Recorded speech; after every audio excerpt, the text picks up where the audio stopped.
There are many obstacles that can block the path to a successful software project. When you come across one, it helps to think like a seasoned hiker and follow the trail marked by blue blazes around the problem so that you can get back on course and keep moving forward. Welcome to Blue Blazes Podcast. I'm your host for the journey, Jay Tower, and I'm a partner and principal consultant at Trailhead Technology Partners. In this series, we talk with industry experts who share their best tips for avoiding the pitfalls on the path to successful software projects. My guest on this episode of Blue Blazes is Carey Payette, Senior Software Engineer at Trillium Innovations and a Microsoft Azure MVP. Carey is an expert in cloud integration, big data, AI, and machine learning, to name a few. She's a seasoned leader in the tech world and passionate learner. She's also a member of the ASP.NET Insider, Progress Ninja, and HashiCorp Ambassador programs. In this episode, Carey and I dive into the power of Terraform, how it's revolutionizing infrastructure as code, helping simplify cloud deployments, empowering developers to manage resources more efficiently. I'm excited to share our conversation with you. Well, hey, Carey, welcome to the podcast. Hi, Jay. How are you? Doing well, thank you. I hope you're well as well. Definitely feeling great. Good. So nice to have you on the podcast. Of course, we've known each other for years, but this is the first time you've been on Blue Blazes, so thanks for joining us. And today we're talking about something that I only know a little bit about, but I'm excited to learn more about from you because I know you know some about this, which is Terraform specifically and using it as a way to do infrastructure as code. So elevator pitch to somebody who's never heard those terms before. What is infrastructure as code and how does Terraform help you do that? So infrastructure as code, just as in general, is a way for you to manage your infrastructure just like you would code. So it's basically right in the name, infrastructure as code. You'll probably hear me say IAC a lot. So when I say that, meaning infrastructure as code. But really what the benefit is that you're able to have reproducible infrastructure throughout the SDLC, so software development lifecycle. So you're able to iterate on your infrastructure at the same time as you're iterating on your applications, and that this code will live side by side, typically with your application code. Jay here. Just a quick break in the conversation to share how Trailhead can help you tackle your toughest business challenges. When you're navigating uncharted technology terrain, Trailhead creates custom software solutions that put you back on the path to success. Ready for the next step? Get started with an expert consultation at trailheadtechnology.com/offer. That's trailheadtechnology.com/offer. Now back to the conversation. Now, in the old world, that I know you and I have both been doing this long enough that we both remember the old world, there was kind of a common situation where someone would say, well, like, how much memory or how many instances does this application need to run effectively? And the answer was kind of, well, let's go look at production and see, assuming production is, currently keeping up with the load, we can look at production, and that's kind of the source of truth for what this application is supposed to be configured like. And now you can maybe go copy that for your QA or your staging or your dev environments. How does infrastructure as code kind of shift that source of truth? Right. So that's one of the biggest things that I had to switch in my mind. Coming from a software development background, I always thought, well, the truth is exactly what's deployed in Azure, right? And ultimately, that's what you want to avoid. You want to make sure that any changes that you are having within your infrastructure are in the code, and let the code dictate what gets deployed.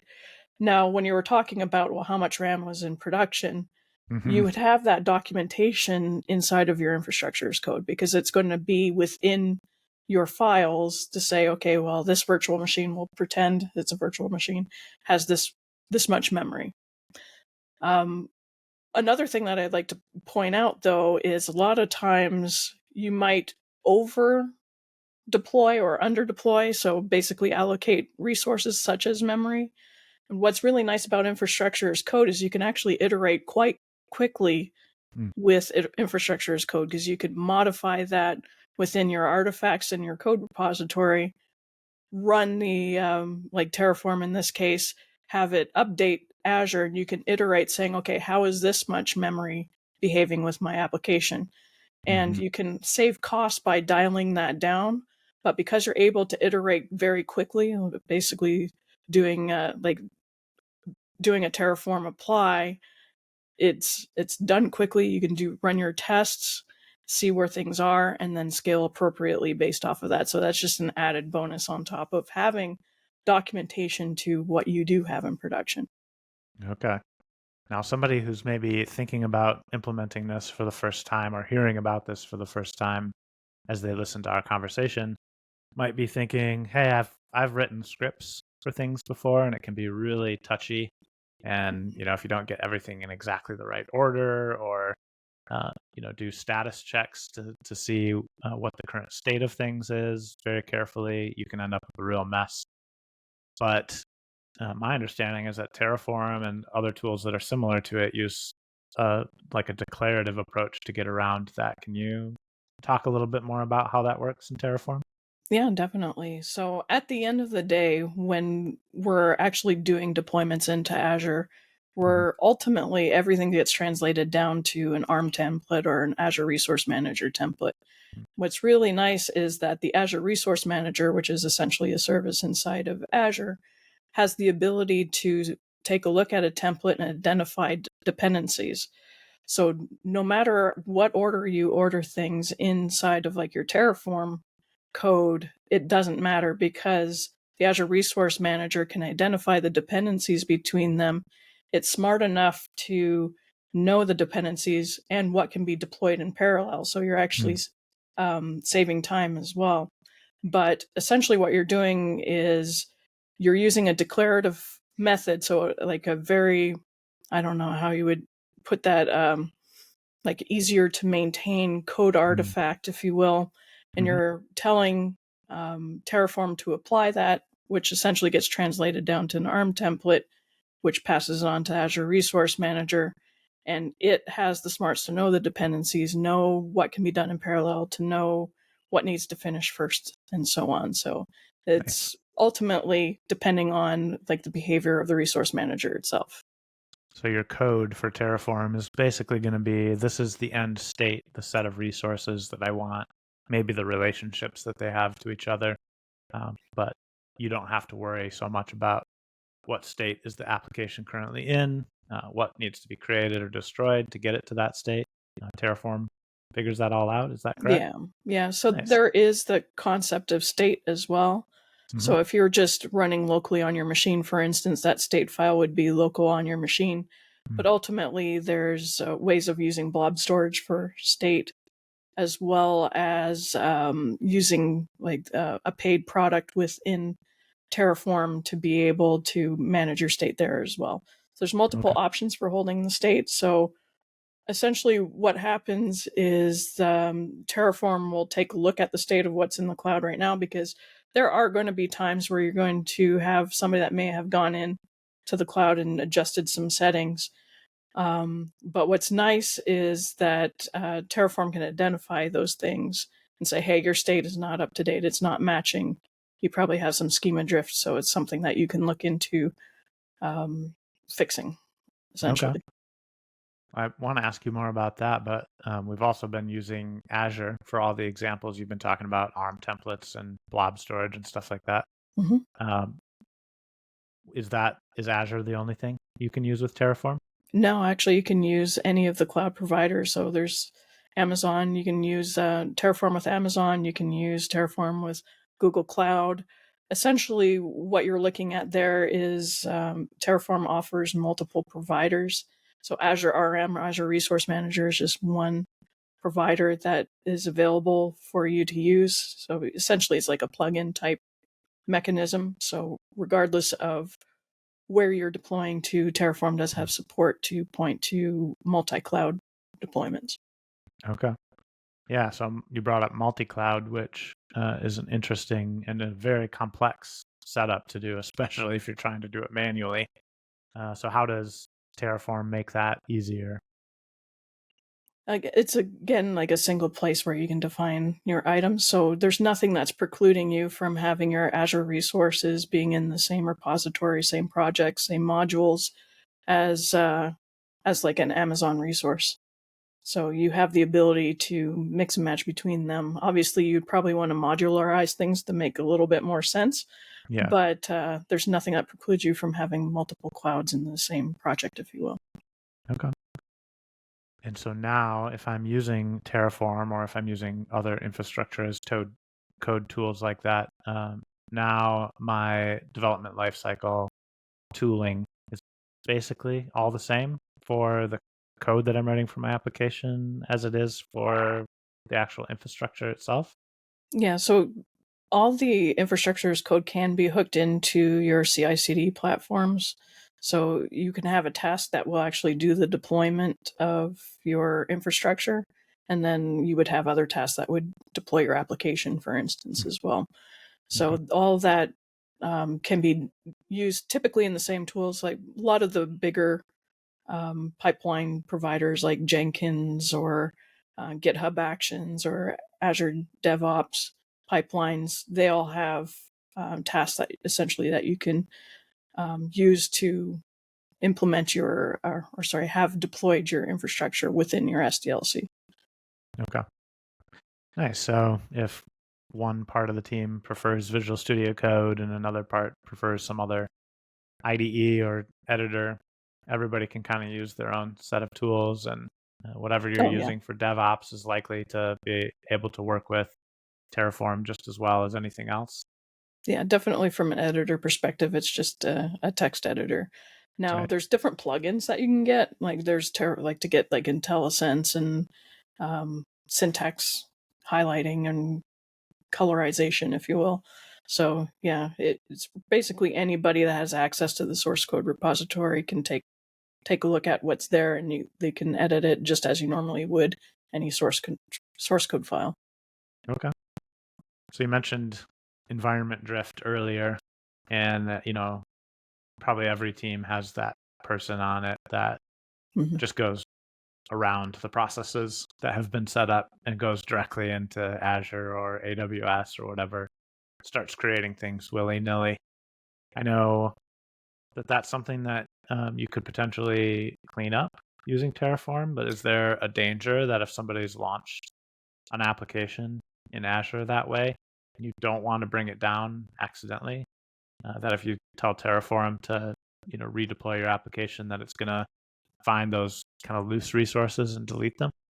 Yeah, so that's actually the beauty of it too. Again, it's the behavior of the Azure Resource Manager. When you're using Terraform, it runs in what's called a complete mode. So if you have a resource group that you have items deployed to, and Terraform identifies that, hey, well, here's these 3 resources I don't have in the source, like in your source code, it'll actually default to deleting them because they're not in the source file. Right. Same thing as if you go to if you want to remove a resource, you would just delete it out of the source file, and then the next time Terraform runs, you could see that that item was deleted. So I know that sounds a little bit scary. It's not as scary as it sounds. But Terraform will always ask you, do you want to do these actions? So it'll actually pull it out and display it to you immediately, saying, okay, you don't have these resources and code. Would you like to proceed with deleting them? And you can Okay. say yes.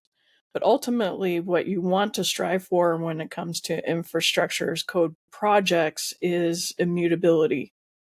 So you want your environments essentially to be torn down and rebuilt from scratch every time your pipeline runs. Mm-hmm. And the reason for that is to avoid that environmental drift.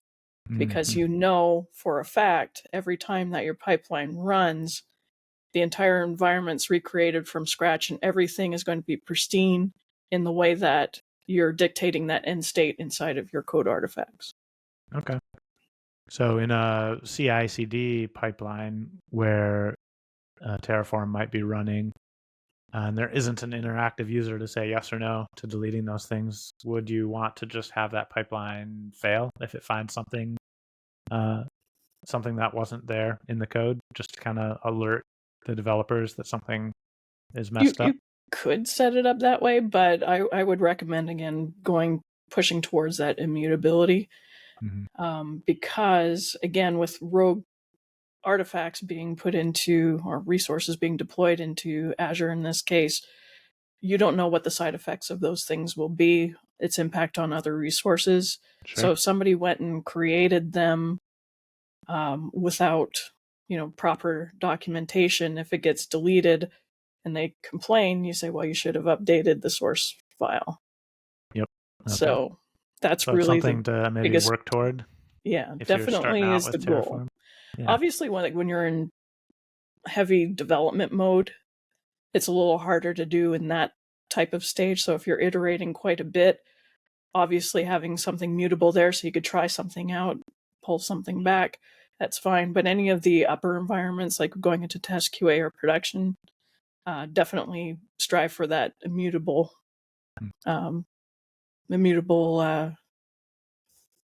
definition of your code. Yeah, that makes sense. Now, you mentioned before that Terraform will kind of figure out your dependencies for you automatically and do things in the correct order, which is great. And that's, part of that declarative over imperative approach that it uses. I have heard that it will also do some things in parallel. Is that true? Yeah, definitely. So one thing to clarify here, though, is it's not actually Terraform identifying the dependencies.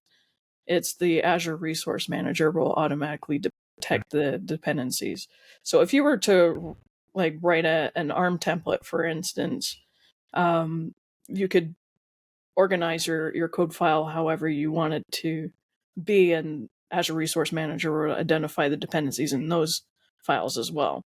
So when we're talking about having Terraform do this for you, it will, you can define your resources in any which way, but essentially when Terraform executes, what it's doing is compiling down or compiling down to Azure Resource ARM template, Azure Resource Manager template, and then having the Azure Resource Manager handle it.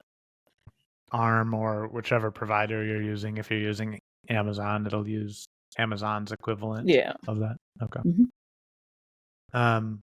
So you mentioned modules as something that you might want to create.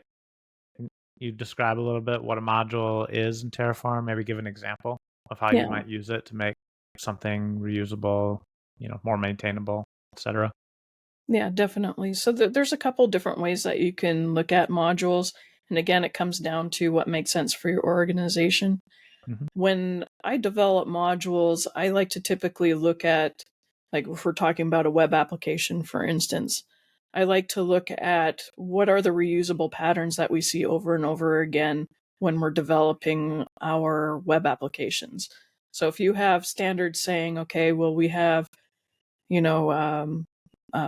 like a static web app, we have a database, we have Azure Functions, for instance, and you're repeating that pattern over and over and over again, what I would do is I would create a module that would support those standards to be able to quickly iterate on new projects coming in. So you would just essentially parameterize your code so that, if you want to spin up another project, it's just a matter of changing the parameters that you're passing in.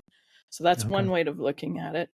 Another way of looking at it is you can separate things by type, if you will. So you could have, if you have a large enterprise application that might have 30 databases, virtual networks, web application layers, things like that, you might see here's a network module.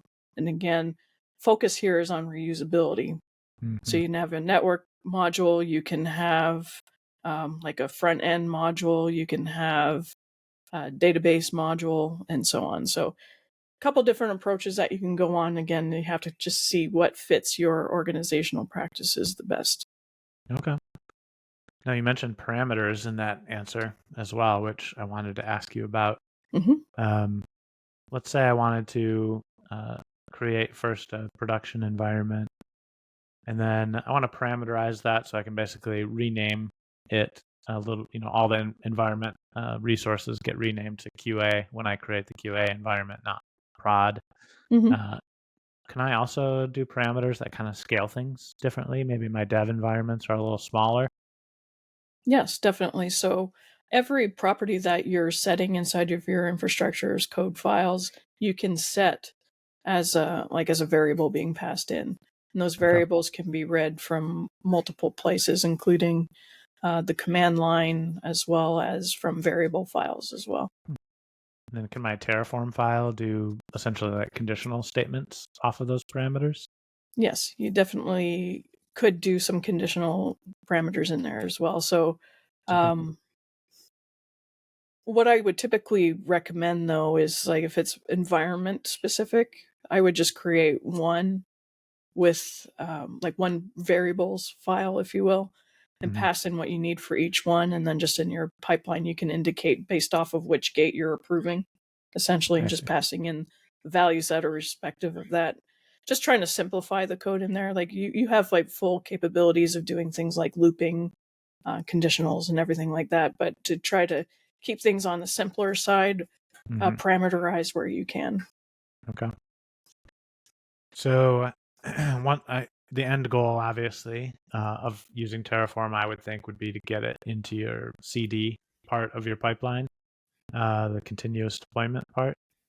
What like process or steps would you see somebody, organization that's not currently using infrastructure as code? They want to go back with a particular maybe application, maybe eventually all their applications and use it. What would be like the step by step approach that they would want to use? One thing that I would try to recommend here is that um, I would use again, back to the standards, right? If you have a pattern that you repeat a lot and you have a lot of success with, repeat that type of project. Mm-hmm. One of the biggest things that I see is that when an organization is trying to adopt infrastructure as code, is they try to boil the ocean, something completely new, a new architecture that hasn't been proven out. Mm-hmm. So what happens is you get to deployment to production, for instance, and you're like, why isn't this working? It's like, well, is it the infrastructure as code or is it something wrong with the architecture? Mm-hmm. Right? So you want to make sure that you are starting with something that you're already comfortable with, that it's an architecture that your entire team is familiar with. This way, you can start there. Again, going back to the reusability, you could set up your modules, set your standards, your naming conventions, what have you, and you essentially know what that end state is already. There's not going to be any surprises because you've done that type of deployment, potentially manually or declarative or imperatively over time. So Okay. start that way. Another thing to think about too, though, is that you can get carried away with modularization. So probably heard the term spaghetti code, right? Infrastructure's code is not immune to spaghetti code. So you really have to think and plan ahead on how you're going to divide these modules, how you're going to construct things and orchestrate essentially what your end application is going to look like. Okay. So because it's infrastructure as code, I guess you could apply the same solid type principles that you would apply to other code to Yeah. figure out how to break it up. Yeah, definitely applies here as well. Okay. So definitely. Now, one of the things that mistakes that developers often will make with a new technology is when there's configuration to be done. And obviously, we were talking about parameters. There's some configuration to be done with infrastructure as code and Terraform. But a lot of times, the mistake developers will make is putting that configuration, especially secret API keys, passwords, etc., into source control. So, what is the ideal setup for using Terraform when it comes to secret management? Where should that stuff be? How do you set it up? Yeah. So the key to that is exactly the key. It's the key vault, Mm-hmm. right? So you have the ability to load existing resources that could be shared services, if you will, and you could have a key vault either dedicated or partly dedicated to your CI/CD pipelines. And inside that key vault, you can provide like usernames and passwords and things like that where it's stored safely. And the way that, like, well, I'll talk as like we're going to execute via GitHub Actions, for instance. So what you would do is you would do an app registration or a service principal and register that inside of Azure that gives GitHub access to read from that key vault using that service principal that you've dedicated for your CI/CD pipeline. Mm-hmm. And essentially at runtime, what it'll do is reach out to that key vault, pull those secrets down, and do the deployments of those little more sensitive objects at the same time. Okay. And I assume if you're using the AWS provider instead, that it's going to use the secret manager the same way. Yeah. Okay. Really helpful. So now I want to do a little bit of comparison questions because I'm thinking some people who are listening might have already heard of some of the older and newer kind of competitive technologies with Terraform. So I want to start with the oldest one that I'm familiar with, which is Ansible. Can you talk a little bit about how Terraform and Ansible are the same and different from each other for someone that might be familiar with it? So at the end of the day, the end goal is the same. But what you need to do is ultimately overarching, regardless of technology, is look at what fits your organization best, what your skill sets are.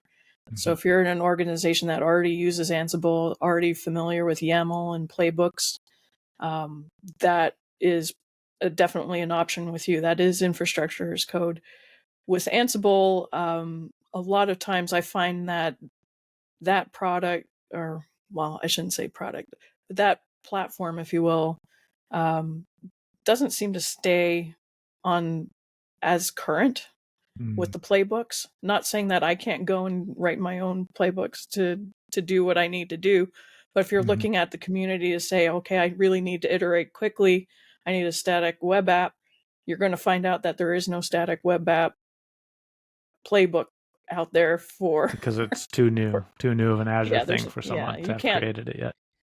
Yeah, you can't compose a playbook with the Azure Static Web App, for instance. Okay. So that's one thing that you'll hit with that technology. Okay. So maybe the newer technology, you talked a lot about Azure Resource Manager. If you're using Terraform against Azure provider, it's under the cover is going to be using ARM templates, the native language of the Azure Resource Manager. But you can use those directly yourself in Azure. And then there's also something Microsoft's added kind of on top of ARM, which is something called Bicep. Pun intended, I think, right? I think so, yeah. ARM and Bicep, yeah. So can you talk a little bit about those, how they're different and the same from each other, and how they compare to Terraform as well? So Bicep and ARM obviously are native to Azure. So one thing that you're going to have there is lock-in essentially to the cloud of Azure. So you're not going to deploy Bicep or ARM templates to Amazon, for instance. So that's one big consideration to have in mind. Another one, though, too, is the way that cloud services are introduced inside of Azure. You're always going to be up to date with ARM. So no matter what resource gets deployed inside of Azure, it's always deployed through the Azure Resource Manager. So it doesn't matter how new it is, it's going to be supported in ARM. Same thing goes for Bicep, because Bicep essentially is sitting on top of ARM directly natively in Azure. So you're not going to have a delay for, okay, well, Azure came out with service type ABC. Typically, you're going to see a delay for any other third-party tools like Terraform or like Ansible or Pulumi, for instance. There's going to be a delay before those are offered inside of those tools because there's going to be some hand tooling, if you will, on their side to get their code up to date to be able to deploy to them. So that's definitely something to think about. And what about ARM versus Bicep? Why would you use one or the other? You said ARM is always up to date because it's kind of the native language of the Azure Resource Manager. What about Bicep? So Bicep works very much similarly to ARM, but what it is it's a domain-specific language that's sitting on top of it. So what it's meant to do is essentially translate ARM templates to a more readable format, which it definitely has accomplished. Okay. So that's available to you, and I can't remember the last part of the question. Yeah, just why would you choose one or the other? Oh, okay. So it basically is ease of reading it, but at the same time, if you are somebody that is like gung ho inside of like JSON objects and absolutely love that sort of thing, there's nothing that's stopping you from writing directly ARM templates. I just find it's for me, again, everybody is different, is that it's a lot more difficult to follow and to trace through and to identify your resources. Bicep is much easier to read. Okay. So my understanding from what you're saying is if I'm already locked in on Azure and maybe Terraform isn't necessary, I could stick with ARM, which is certainly the like native kind of low level language of Azure Resource Manager, or Bicep is easier to read, easier to maintain, maybe a little bit more powerful than ARM. Just it's going to convert to ARM under the covers. Is that right? Yeah. It's Okay. just it's easier to maintain. Like if you need to take a look at the syntax, see if it's a syntax that you can be comfortable with. Okay. But yeah, it's definitely an alternative to hand tooling the ARM template directly, which is JSON based. Yeah. Oh, this is all really helpful information for somebody wanting to get started with it. So I really appreciate you sharing your expertise a little bit. I want to ask you one last question, which is not Terraform related necessarily, which is the question I ask all of our guests. We talk about making software projects more predictably successful on this podcast. And I'm wondering, is there a guest or a topic that you think we should have on a future episode? Yeah, definitely. I'm thinking Lino Tadros. He does some excellent things with testing. Especially, I'm really psyched about some of the stuff that he's been doing around user interface testing. So I think that would be a great addition. Okay, great. Well, that's a name that we both know, so that would Yes. be awesome. Well, Carey, thank you so much again for sharing your expertise today. I appreciate your time. Thank you. That's the end of This Blue Blazes podcast. If you're interested in hearing more conversations like this one with industry experts focused on how to make software projects more predictably successful, make sure to subscribe. Trailhead can be found online at trailheadtechnology.com, on Twitter, LinkedIn, and Facebook. Until next time, thanks for listening.